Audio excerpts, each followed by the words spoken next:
The makers of Titanic were certain the ship would not sink. In World War II, Germany was certain it wouldn't lose. In 2007, the traders at Lehman were certain the bank could not go bust. And more recently, the campaign managers of Joe Biden were certain that Trump wouldn't win. Unfortunately, the stock markets also proclaim such false certainties from time to time, and unsuspecting investors get trapped. One such certainty that investors often swear by is that buying the stocks of well known or reputed companies in any proportion at any time is never a bad idea.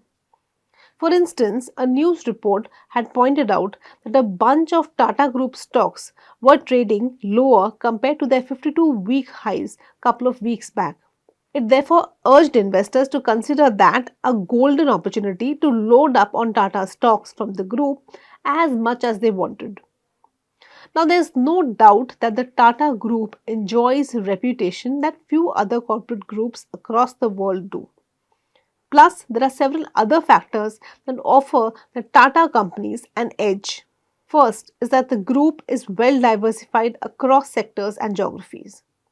Second, many companies in the group have backward and forward integration. Third, being part of the group offers Tata companies economies of scale and access to cheaper funds. Fourth, the listed businesses under the group have a reasonably long track record of fundamental soundness. Also, they have largely been minority shareholder friendly. So, isn't a correction in valuations an icing on the cake? Where is the false certainty, you may ask? The problem is that the valuations often far exceed the economic potential and economic growth prospects. So, stock prices do not move in sync with the volatility in the economy. Also, steep valuations either follow good earnings or precede a slowdown.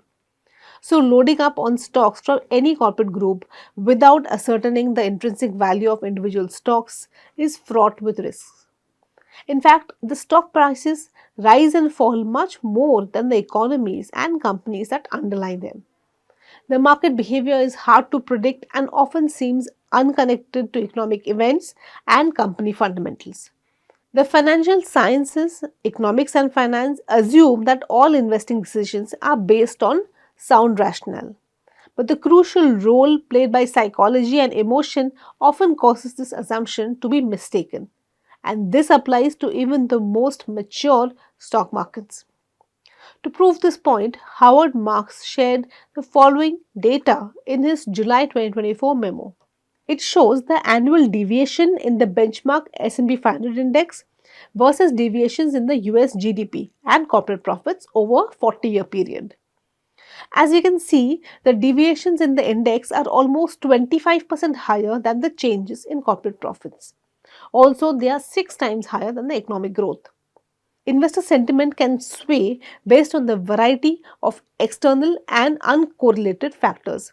It is for this reason that no matter how certain the future of a corporate group is, it is necessary to ascertain the future of individual stocks. Of course, most investors in India would dismiss concerns about the Tata Group stocks, citing their willingness to hold on to the stocks for the long term. But that alone cannot guarantee commensurate risk adjusted returns. Now, let's take the opposite case with yet another group of stocks, the PSUs. Indian PSU stocks are known to be poorly governed, at least until a few years back. Not surprisingly, their stock market performance for decades reflected the poor investor sentiment. I was not surprised when my bullish views on the PSU defense and railway stocks back in 2018 and 19 were initially met with a lot of skepticism. After all, they were stocks listed for long and they had remained in the back burner for many years. So, the share of stock market wealth created by the PSUs shrunk from almost 50% of the total market cap in 2005 to negligible by 2020. But anyone who shunned all PSU stocks without checking the fundamentals of a handful of them missed out on massive opportunities over the past few years. For since 2020, this group of stocks has handsomely outperformed the benchmark PSE index. Therefore, buying stocks from a particular group is a good idea if the upside in individual stocks is thoroughly assessed. Having said that, no matter what the reputation of the group, one must stick to the asset allocation risks. This will ensure that the portfolio is reasonably safeguarded even if stocks from a particular group underperforms. I hope you like this video. Thanks for watching.